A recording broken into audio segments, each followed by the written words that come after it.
Good afternoon. Thanks for joining us across the fence. I'm Fran Stoddard. When today's guest came to the University of Vermont as a freshman in 1983, she may not have imagined she would become part of its top leadership team. Dr. Wanda HeadingGrant is Vice President for Diversity, Equity, and Inclusion at UVM, her latest role in a career there spanning 3 decades of shepherding significant and lasting change.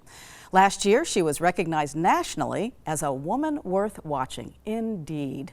We are very fortunate she stayed at her alma mater all these years, and I am delighted to welcome Dr. HeadingGrant to Across the Fence today. Welcome, Wanda. I'm so excited. And congratulations on your most recent honor, the creation of the Dr. Wanda HeadingGrant Justice Award by the Vermont Women in Higher Education. That's just awesome. Oh gosh, I call it my forever award because it'll just be there, and I'm so happy about it. And as I understand how it came about, makes me even more happy because the association reached out to so many women, and folks wrote in my name and spoke about why I should be someone that is recognized, or my name is worth putting on an award. So that is wonderful. And and those women are, and I suppose some of them were men as well, that identified me over a process of a month, I think I was told. So that's wonderful. And having that award, just the fact that they have that award is awesome too. But let's get back to you and find out a little bit more about you. So how did you get to UVM and Vermont after growing up in Trenton, New Jersey? Well, some people may have heard this story, but it's sort of funny. But I was applying to colleges. I wanted to be different. That's what I kept saying to my guidance counselor. Mm-hmm. I want to be different. I want to be different. And that was a little unusual because I was a little bashful, and I'm not sure how much I liked change, but being different meant that I did not want to go to school in New Jersey, and that I did not want to go to the school in the South. Not because anything was wrong with those places. I had spent a lot of years going every year with my mom to visit her family in Georgia. And my dad is from Mississippi.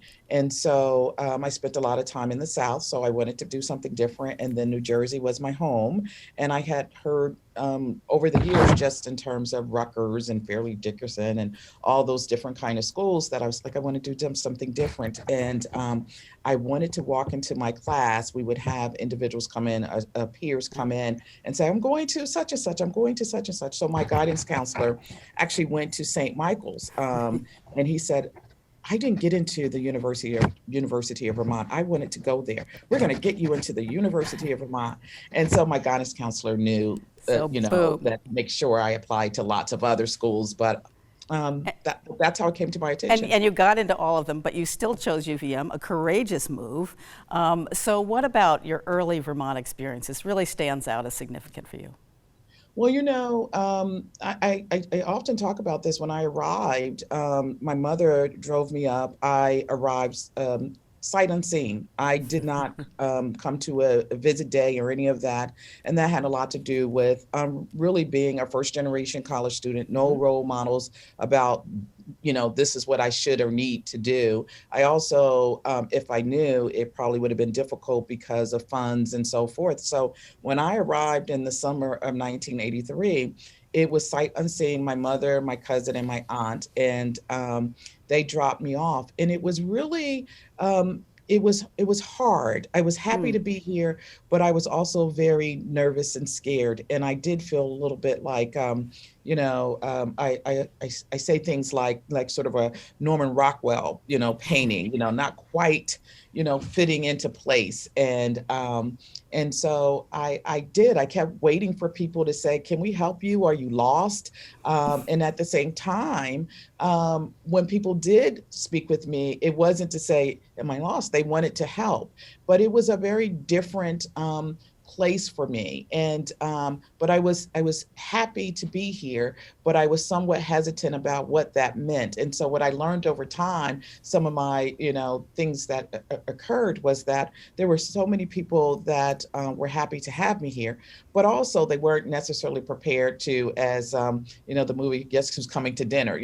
They weren't always prepared to have me at the dinner table because they didn't fully know what it meant to really embrace diversity and inclusion. And some of that would come over a period of time. Some did and some didn't. But I had some experiences, the good, bad, and the ugly. And so I'm very thankful I was able to manage all of that.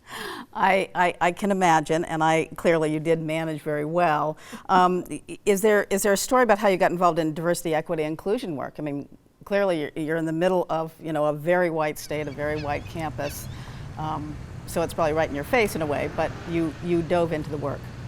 Yeah, well, the reality of being a Black African American woman and growing up, I've always done the work in many ways informally as a child and growing up. But coming to the University of Vermont really put it right front and center in my face. And how I got involved more formally was sitting in church one day. I attended the what is known as right now the first Black African American church, Baptist church in the state of Vermont that worship in a Black Baptist tradition. And so sitting in there, I met the Affirmative Action Equal Opportunity Director, and she had just come to the University of Vermont.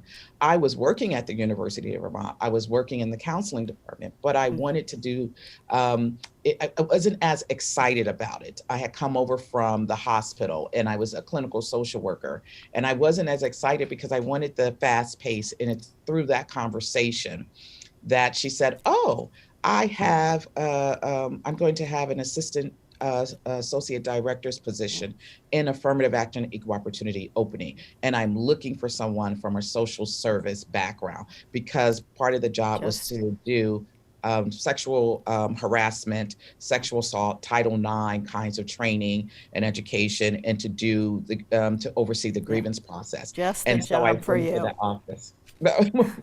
Exactly. So I want to get to some of your successes, linked to that work. So what has been that you felt have been really impactful over this span of time that you've been? I know there are many things, but what comes to mind? More recently, I would speak to the University of Vermont flying the Black Lives Matter flag, being the first institution to fly that flag.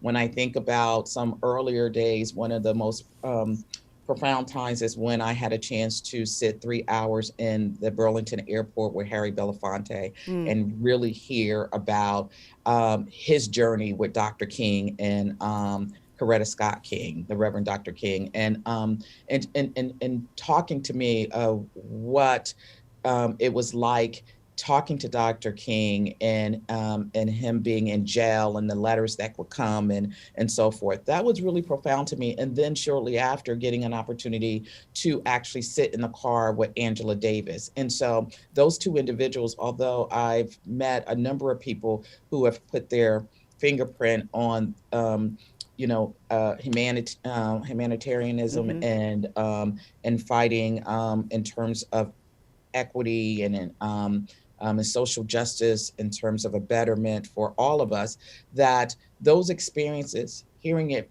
first and front and center from people who really sacrificed so much, really kind of said to me, I'm going down the right path. Yeah. They encouraged me. They came here for the Martin Luther King Day events that UVM has been having for quite a while.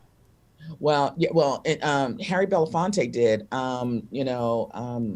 Dr. Davis, Angela Davis, came for a women's summit that I had created for the university and put out there to our campus community. And so it was through that and uplifting and empowering women that she was here on campus as my guest, as the University of Vermont's guest. Well, you've done a lot of initiatives like that, including Blackboard Jungle, Gospel Fest, Stopping Stones. So we just have a few minutes left. any of those that pop out that you want to make sure people know about? Yeah.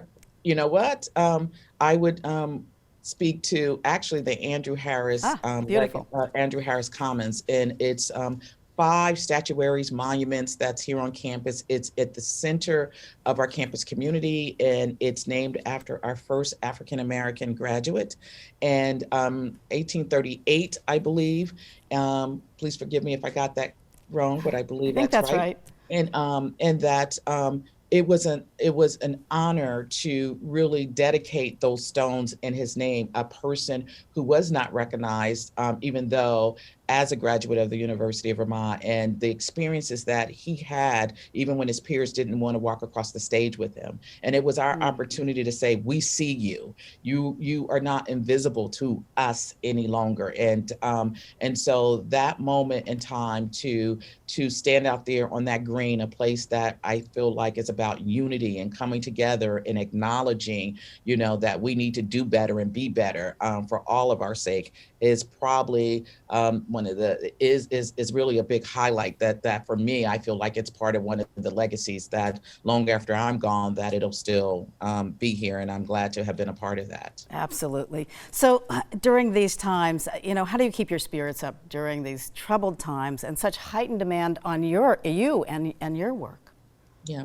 Well, you know what? I really do have to ground myself, stay calm. I am a spiritual person, and so I attend church, the New Alpha Missionary Baptist Church. I still do that after all these years.